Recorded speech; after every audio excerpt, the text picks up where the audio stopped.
LSG के 2 players अगर आपको जाते थे नाम देने हो, जो आपको लगता है कि अर्जुन ने नोटिस किया कि ये अगले 2 सालों में बड़े स्टार बन सकते हैं। मुकुल चौधरी बहुत अच्छे छक्के मारता है। कल प्रैक्टिस मैच में मैं उसके छक्के देख के बहुत इंप्रेस हुआ।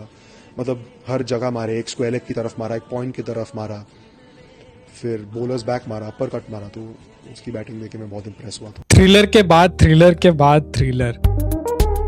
ऐसे लग रहा है 2 दिन में बहुत ज्यादा आईपीएल फैंस को बहुत ज्यादा चीज यहाँ पे जयसा ने दे दिया है, और जो स्क्रिप्ट राइटिंग शायद जो बोलते हैं वो स्क्रिप्ट राइटिंग फिर से चालू कर दी, और आईपीएल इज आईपीएलिंग।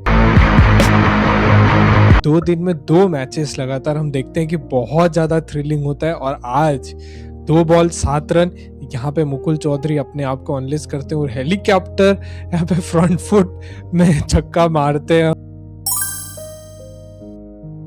फिर लास्ट बॉल में जो हमने पिछले मैच में देखा डेविड मिलर जो चीज नहीं कर पाए थे, आज 21 साल का लड़का मुकुल चौधरी ने यहाँ पे करके दिखाया।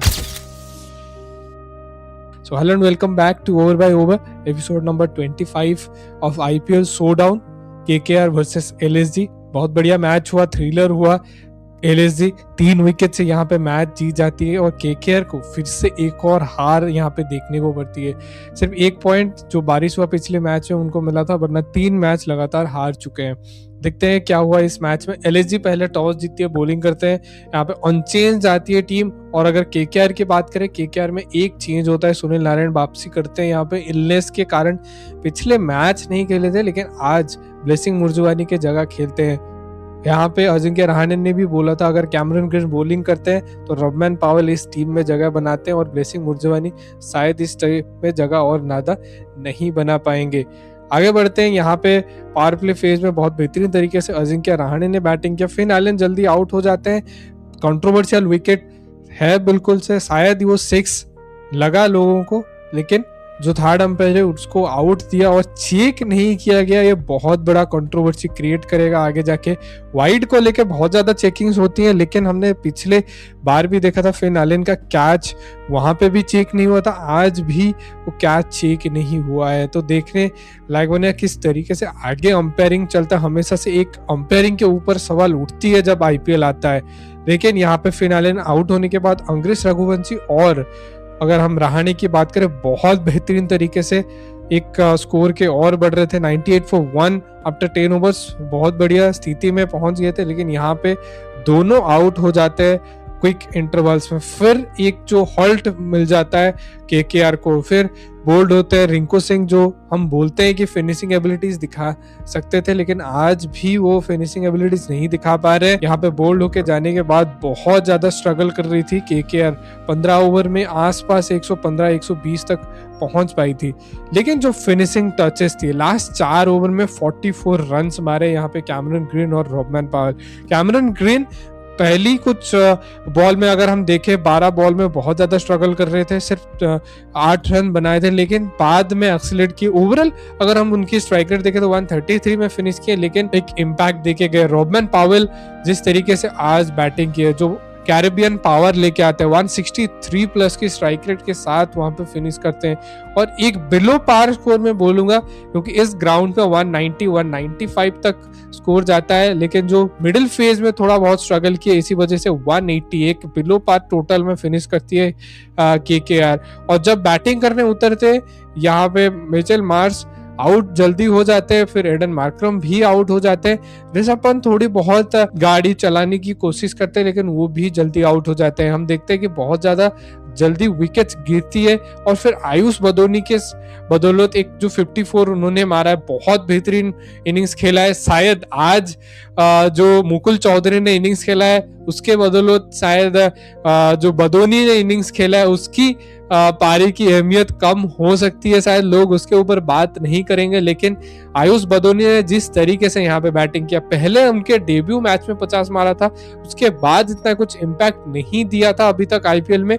आज फाइनली वो दिखा केकेआर के अगेंस्ट, बहुत क्लीन हिटिंग किए, और जब वो आउट हुए 125 for 6 हो गया था तब तक, तो एक बहुत ज्यादा स्ट्रगलिंग पोजीशन, और जब मोहम्मद सामी आउट हुए 128 फॉर 7 इन 16 ओवर, मतलब 4 ओवर में 54 रन की दरकार थी। और यहाँ से एक बहुत बेहतरीन पार्टनरशिप मैं बोलूंगा, मुकुल चौधरी और आवेश खान ने 54 रन की पार्टनरशिप किया अनबिटन, और 3 विकेट से यहाँ जीत गए। लेकिन वो 54 रन में सिर्फ और सिर्फ 2 रन बनाए आवेश खान, और आवेश खान हमेशा से इस सिचुएशन में आगे आ जाते हैं, और आवेश खान इस सिचुएशन में हमेशा फिनिशिंग लाइन में भी दिखते हैं। तो उनके लिए भी बहुत बड़ी चीज है, और शायद टीमों के लिए लकी चार्म बन के उभरते हैं। मुकुल चौधरी की यहाँ पे बात करेंगे, जिस तरीके से यहाँ पे अपने आप को अनलिस्ट किया, 54 रन्स की जरूरत थी, वो जिस तरीके से वो 5th बॉल में स्ट्राइक रोटेट कर रहे थे और आवेश को 6th बॉल दे रहे थे, वो देखने लायक बनता था। और शायद डेविड मिलर जो कल 5th बॉल में उनको सिंगल देना चाहिए था वो नहीं दिए, वो एक रिग्रेट रह जाएगा। लेकिन आज मुकुल चौधरी ने सही तरीके से स्ट्राइक रोटेट किया और बहुत बेहतरीन तरीके से यहाँ पे पावर हिटिंग किया है। आखिरी ओवर में 14 रन चाहिए था, शायद यहाँ पे वैभव अरोड़ा ने बहुत ज्यादा लेंथ मिस कर दिया, जो छक्का पड़ा, बहुत ज्यादा गलती यहाँ पे की है। ऑफसाइड फील्ड के साथ आप उनको बॉडी लेंथ में दे रहे हो, इजीली अपने स्टैंड में आके छक्का मार रहे हैं लेग साइड में, वो बहुत ज्यादा हम बोल सकते हैं लाइन ऑफ था वैभव अरोड़ा का लास्ट ओवर में। लेकिन मुकुल चौधरी 21 साल के हैं, उनके पिताजी जब वो जन्म भी नहीं लिए थे, उनकी ड्रीम थी कि उनकी बेटा एक बार क्रिकेट खेले और इंडिया के लिए खेले। वो शायद इसी राह में वो निकल पड़े और 21 साल में ही इतनी बड़ी कामयाबी की है। 3 मैच खेले हैं और पहले मैच में अपने ग्लिम्सेस भी दिखाए थे, और यहाँ पे मैं जरूर से जस्टिन लैंगर को भी क्रेडिट देना चाहूंगा, जिस तरीके से इस बंदे को निकाला है और जिस तरीके से इसको उभर के लेके आ रहे हैं। और आज तीसरे मैच में अकेला 1 मैन आर्मी खड़े थे, और 1 मैन आर्मी के तहत आज एलएसजी को लाइन क्रॉस कर दिया। एलएसजी के लिए बहुत बड़ा बूस्टर, 2 मैच यहाँ पे लगातार जीत लिए। पिछले मैच भी फंसते जीत गए एसआरएच के अगेंस्ट, ऋषभ पंत उनके जो कैप्टन है उनको जिताया। आज मुकुल चौधरी और मैं यहाँ बोलूंगा आयुष बदूनी ने एलएसजी को जिता दिया। लेकिन एक चीज, एक चैप्टर शायद भूल जाएंगे बहुत सारे लोग, इसमें भी सुनील नारायण की बॉलिंग, 200 विकेट्स ले लिए, पहले फॉरेनर बने जो इंडियन प्रीमियर लीग में 200 विकेट्स लिए हैं, तो उनके लिए भी बहुत बड़ा अचीवमेंट। 4 ओवर 13 रन, बहुत किफायती बॉलिंग की है, और उनके चौथे ओवर लास्ट बॉल में ही विकेट लिया और वहां पे बहुत ज्यादा गेम टर्न कर दिया उस ओवर में। सुनील नारायण ने मोहम्मद सामी को इधर आउट किया और पूरा का पूरा गेम केकेआर के और मोड़ लिया था उस टाइम।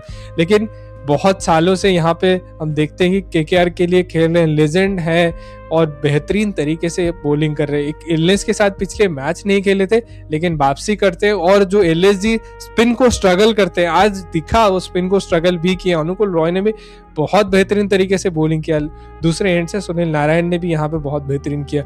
ऑल इन ऑल अगर बॉलिंग परफॉर्मेंस देखे दोनों टीमों के बीच में बहुत कुछ अच्छा बॉलिंग नहीं हुआ। मोहम्मद सामी अपने आप को फिर से बहुत बेहतरीन बॉलिंग किया, लेकिन टुवर्ड द एंड थोड़ा वो टेपर अप हो गए। और अगर दिग्विजय राठी की बात करें, उन्होंने भी बहुत बेहतरीन बॉलिंग किया इस ग्राउंड पे।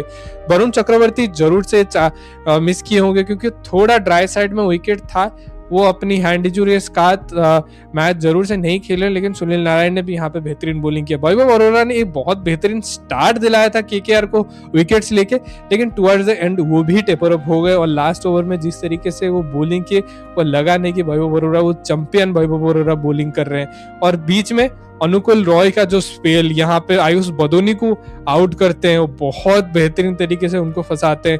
तो मेरे को लगता है बहुत ज्यादा आगे अनुकुल रॉय भी अनलिस्ट कर सकते हैं, और जो ड्रीम है उनका आगे खेलने का वो शायद दिख रहा है, बहुत बेहतरीन तरीके से चल रहे हैं।